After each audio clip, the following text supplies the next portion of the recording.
O antropoceno é o período em que a própria diferença entre natureza e cultura, que foi um dos alicerces a partir do qual a modernidade se funda, né? A natureza de um lado, eterna, estática, submetida às leis determinísticas, né? E do outro lado a cultura, que é o que é variável, o que é exclusivamente humano, e assim por diante. Essa própria diferenciação ela se esfumaça, né? Na medida em que o que nós produzimos como cultura, significa dizer principalmente capitalismo, né? Produz um efeito de transformação da natureza, fazendo com que a própria fronteira se dissolva nesse processo. E a minha hipótese, não é só minha, tem diversos autores, né, que estão trabalhando com essa hipótese, é que o establishment já está buscando se reorganizar nesse novo cenário. Né? Um cenário em que o fim do mundo não é só o fim do mundo no sentido do fim de certas formas de ser e habitar o mundo, mas também o fim do mundo no sentido literal, né? A possibilidade de exterminação das condições de vida no planeta Terra, né? E quiçá do próprio planeta, né? Por um modo de produção determinado. Então, a minha hipótese, quer dizer, quando a gente fala de fim do mundo, então a gente pode pensar também em fim do mundo no sentido forte da expressão fim do mundo, né? No sentido do fim da vida na Terra, né? E como eu vou tentar mostrar para vocês, um dos lados do establishment está, inclusive, investindo muita grana, né? E boa parte da grana do mundo está indo para isso, para pesquisar formas de habitar outros planetas, formas de transformar o nosso corpo, formas de... enfim, coisas que para nós poderiam remeter ao universo da ficção científica, né? Normalmente quando eu falo em sala de aula, os alunos falam, mas que viagem, professor, será que é isso mesmo? E é real, tem uma base real, tem dinheiro sendo colocado nisso, está sendo feito isso, né? Esse tipo de pesquisa financiado sobretudo pelos GAFA, né? Google, Amazon, Facebook e Apple, né? Esses grandes gigantes da tecnologia estão investindo nesse tipo de projeto. Então, é também um plano de emergência do establishment para dar conta do problema de que eles estão destruindo a Terra. O capitalismo está destruindo a Terra e o que se faz depois disso. Né? Então, quando eu digo fim do mundo, também, num cenário de antropoceno, pode ser entendido isso de forma literal. Mas o que eu quero destacar para além disso é que nós vivemos numa política que está sob um impacto ecológico de alta intensidade. Né? A ecologia passou a habitar o primeiro plano da política. A ecologia não é mais só uma externalidade, né, que os partidos verdes lutam, né, que vamos fazer uma negociação meio a meio, ambientalistas e poluidores, meio a meio ambientalistas e sei lá, mineradoras, enfim, não, o que se queira pensar. A ecologia passa a ser o primeiro plano da política, porque na medida em que a nossa intervenção política tem um impacto na natureza, né, tudo que a gente pensa e faz em termos políticos, necessariamente precisa ser pensado num nível também desse impacto. Né? Então, a gente começa, né, pensando nessa impotência dos governos progressistas, né, o último ciclo progressista no mundo, que foi o ciclo da década passada, de sair desse modelo neoliberal. Né? Então, eu coloquei aí, né, desde os primeiros ali, Blair, Clinton, Zapatero, François Hollande, Obama, Dilma, enfim, né? Tem um monte de gente nessa lista de governos de viés progressistas, mas que não conseguiram, digamos assim, formular uma alternativa, né, para esse fluxo neoliberal e, embora tenham sido eleitos com uma grande expectativa de promover grandes transformações, acabaram, digamos assim, emparedados e também congelados, né, numa impotência em relação aos mercados, mesmo diante da crise de 2008, quando a própria legitimação dos mercados cai. Né? E aí a gente tem um ciclo de lutas mundial, que o Alexandre também traz sempre nas falas dele, com o qual tem um grande diálogo, tanto com ele quanto com o Bruno, né? A gente está sempre, o Bruno Cavo, né? A gente está sempre nesse debate, o ciclo mundial de lutas, né? Que é um ciclo que começa em 2011 com a Primavera Árabe, na Tunísia, né? Passa pelo processo destituinte no Egito, né? Depois migra, né, para diversos países da Europa. Estou citando só os casos mais conhecidos. Poderia falar de Itália, poderia falar de Grécia, poderia falar de uma série de países, mas vamos pensar no 15M espanhol, né, criticando, né, o modelo de democracia e criticando, no caso europeu, a austeridade. Vem para cá, para a América, com o Occupy Wall Street e também com os movimentos estudantis no Chile, por exemplo, né, em prol de uma universidade pública. Volta lá mais em direção ao Oriente com a Turquia em 2013, que finalmente bate com o Brasil em 2013. Né? Então a gente tem aí um longo arco de um processo destituinte dessas forças políticas do fim da história, né, da esquerda progressista do fim da história, que, digamos assim, realmente abalrou o sistema político e provoca, digamos assim, uma espécie de um grande ponto de interrogação, um grande vazio sobre o que virá depois. Né? E aí, a gente está vivendo agora um momento, né, em que forças políticas reacionárias acabaram se apropriando, em alguns casos, né, de um pouco dessa potência antissistêmica. Né? A gente pode pensar no caso mais emblemático de todos, que é o caso do Trump.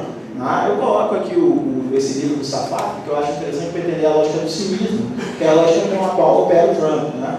O Trump, ele não funciona assim, ou melhor, não o Trump, o indivíduo Trump. Né? O campo político que está em torno ao Trump funciona muito na indecidibilidade entre o sério e o jocoso, né? Entre na possibilidade de produzir enunciados, né, que performativamente eles afirmam uma coisa e do ponto de vista constativo, ou seja, do ponto de vista do conteúdo que está falando, afirmam outra. Né? E aí ele joga no nível da piada para deixar indecidível se o que está falando é sério ou não. Né? Então, esse discurso acaba se apropriando de uma certa indignação fake, né, que vai produzir o Brexit, né, na Grã-Bretanha, né, vai produzir, então, o Trump nos Estados Unidos, né, vai produzir uma ameaça de uma Marine Le Pen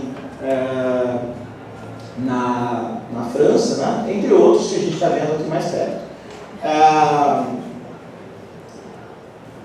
A gente tem aqui nesse setor, geralmente, alianças entre três campos heterogêneos da população. O primeiro digamos assim, os trabalhadores descontentes com o processo global e com a falta de oportunidades, né, que vão apostar em alguma solução de ruptura com o establishment global. Né?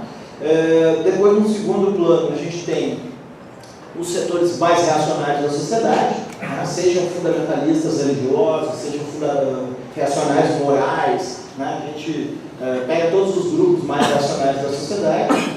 E numa terceira ponta, e é esse fenômeno do jocoso que eu estou falando, uma juventude cínica, né, que joga na web um jogo contra o que eles chamam do politicamente correto. Né? Politicamente correto nada mais é do que a afirmação de direitos igualitários, nada mais é do que a luta contra o racismo, a luta contra o machismo e uma série de coisas, né? Mas eles fazem parecer que esse politicamente correto é o establishment, né? Como se todos esses movimentos já estivessem no poder e estivessem sufocando as vozes contrárias, né? Então, politicamente é uma espécie de uma nova modalidade de opressão, né? E eles são, então, agora os novos subversivos, né? Eles são os transgressores. Então, eles vão se apropriar, isso é a chamada, nos Estados Unidos, né? É a chamada alt-right, né? A direita alternativa, né? Que vai, digamos assim, reivindicar para si o status de contracultural. Né? Ela é a nova contracultura. Né? A nova contracultura é brincar com aquilo que o politicamente correto policia, vigia, né? E que ali naquele momento é possível de ser falado. Né? Então esses grupos, que vocês conhecem bem pelas redes sociais, eles se alastram e viralizam em alta escala, né, nas redes sociais e foram decisivos para o surgimento da vitória do Trump. Né? Esse livro da Angela Nagle é, a meu ver, assim, o melhor livro escrito sobre sobre o assunto até agora, também é um livro de emergência, né, no sentido de escrito em cima dos fatos, com todas as fragilidades que um livro escrito em cima dos fatos pode ter, né, em relação a outros livros que tem mais tempo para elaborar.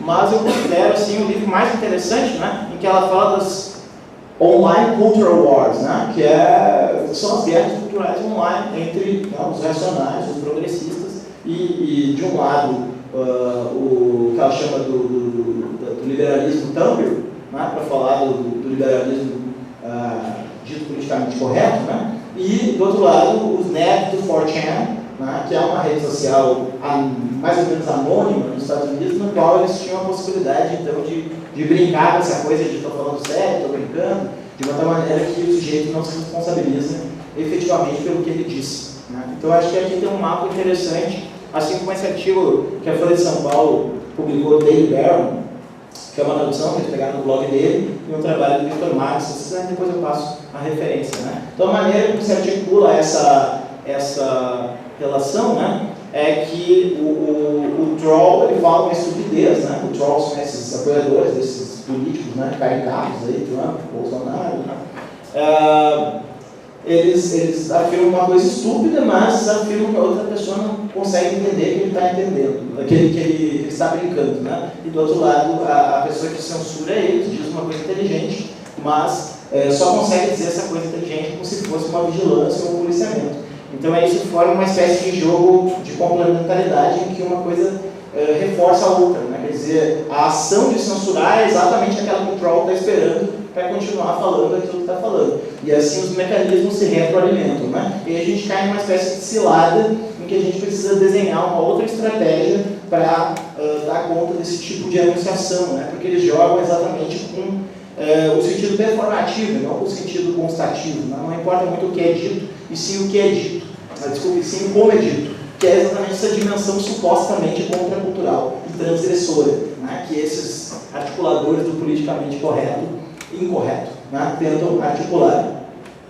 E isso se tornou um segmento gigante nas nossas sociedades, né? Infelizmente, graças à influência das redes sociais, sobretudo do Facebook, do Twitter, né, acabaram se tornando enunciações gigantes aí que a gente está vendo os efeitos do nosso cotidiano no Brasil, né? Citar os casos dos museus e outros casos polêmicos aí, não são polêmicos, né? São situações de estupidez que acabaram se colocando no nosso cotidiano.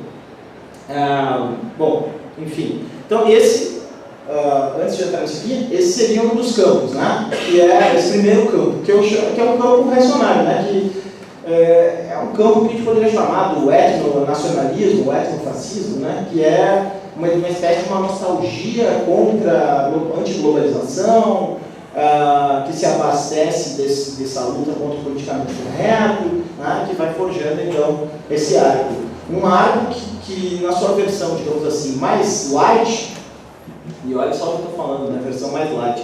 A versão mais light pode ser algo como um Berlusconi, digamos assim, né? Que a figura é mais ou menos uma figura caricata, meio engraçada, meio grotesca, assim, né? Mas que se mantém, digamos assim, dentro de um quadro mais ou menos normalizado. As figuras intermediárias, isso aí seria, por exemplo, intermediárias, também é complicado de falar, né? Porque ele está baixando bem a escala, né? Mas seria, por exemplo, Putin e Erdogan, né? E as formas mais extremas, por exemplo, no Irã, os fundamentalismos, as teocracias, né? que se colocaram, né? Então, essa é uma força política real hoje no nosso cenário, né? Para descobrir, tem um cara que escreveu um livro sobre 4 cenários futuros e o cara chamou isso de exterminismo, né? O exterminismo seria essa volta desse fundamentalismo e desse etnonacionalismo com, simultaneamente, a constatação, e aí isso também potencializado pela automação e outras coisas que vão acontecer em termos tecnológicos, de que existe um grande excedente de humanidade que não serve mais para nada, então não precisa viver, né? Então, mais ou menos, as velhas estratégias de campos e outras coisas podem vir a ser uma forma de dar conta desse excedente, né? Então, esse é o campo político real que está colocado aí na nossa conjuntura, né? Todos os países do mundo a gente está vendo esse campo se reproduzindo mais ou menos, claro, com com várias diferenças, né, mas mais ou menos com uma certa regularidade comum. Depois, no segundo campo, que eu considero ser o campo mais próprio ali do Vale do Silício, é a tentativa de renovar o neoliberalismo progressista. Né? Essa expressão neoliberalismo progressista é da Nancy Fraser. Né? A ideia de um neoliberalismo multicultural, global, né? Baseado que sabe direitos humanos, né? com defesa da diversidade, né? Que respeite parâmetros mínimos de convivência e tal, mas mantido dentro do quadro do capitalismo global, né? Está colocado como uma renovação a partir então dessas grandes corporações, né? do Vale do Silício. Então, dentro desse campo aceleracionista, né, existe uma certa, ao contrário da antropologia reacionária que está na base dos movimentos etnonacionalistas, existe uma antropologia que futurista, né, digamos assim, nos tornarmos ciborgues, né, mais ou menos, num sentido um pouco diferente do que a dona Hara coloca, mas mais ou menos com a ideia de que nós temos que transformar o nosso corpo, nós não podemos interromper a tecnologia. E aí tem até alguns que se definem aceleracionistas sem condições, né? Quer dizer, a única coisa que a gente pode fazer agora é precipitar e acelerar as condições do capitalismo de uma tal maneira que lá na frente é que nós vamos ver onde que nós vamos chegar. Né? Essa é uma das tendências, e ela envolve então toda essa manipulação do corpo humano, essa questão de buscar, por exemplo, uma inteligência artificial, né? Então esse cara aí, o Ray Kurzweil, é um dos gurus dessa nova crença, né, transhumana, de que nós vamos superar o corpo humano, de que vai haver aí uma transposição do humano para a inteligência artificial, quando nós alcançarmos a singularidade, e assim por diante. Teria que, enfim, né, teria que ter mais tempo assim, para digamos assim, desenhar assim, em linhas gerais a mitologia que está por trás. Mas é a mitologia do Vale do Silício, né? Essa mitologia que busca, no final das contas, duas coisas, né? Uma mais imediata e uma mais ambiciosa. A mais imediata é sobreviver à catástrofe ecológica. E, de certa maneira, também renovar o capitalismo. Né? E a mais ambiciosa é superar a própria condição humana.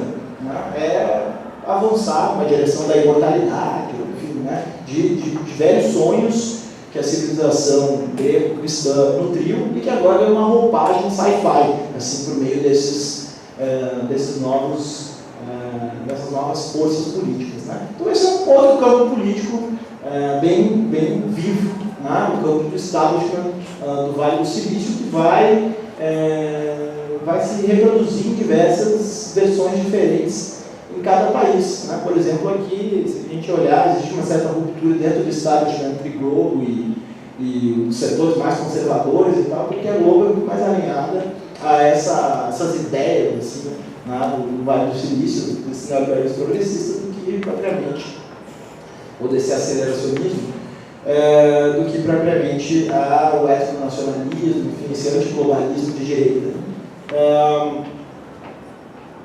Depois teria uma outra opção, eu vou ter que passar meio rápido, porque, enfim, tem bastante coisa, né? Mas depois tem um outro quadrante, né, desses 4 cenários, que até tem uma certa comunicação com o aceleracionismo. Tem os aceleracionistas de esquerda, né, tem os aceleracionistas que acham que sim, a gente tem que continuar precipitando o capitalismo e a tecnologia, porque isso vai levar a uma implosão do capitalismo e da tecnologia, pela via da tecnologia. Né? Então eles querem mostrar, por exemplo, como tecnologia produzida open source, né? Tecnologia de código aberto, é capaz de dar conta de muito mais inovação do que uma tecnologia submetida a uma propriedade intelectual. Então, que no final de contas, as instituições liberais, elas iriam se implodir a partir do próprio avanço tecnológico. Né? Então, existe essa visão. E ao lado disso, lá no hemisfério norte, está se colocando muito a questão do chamado populismo de esquerda, né? Que seria a aposta de novo diante, né, desse avanço. Acho que tem mais 10 minutos, um pouco mais. 3 minutos? Tá, beleza. Já vou acelerar aqui. tá? Vamos passar dois só. O populismo de esquerda. O que seria o populismo de esquerda? Encontrar lideranças contingentes que possam dar uma forma institucional para os movimentos desse ciclo global de lutas, né, que não se negue a tomar o poder, né.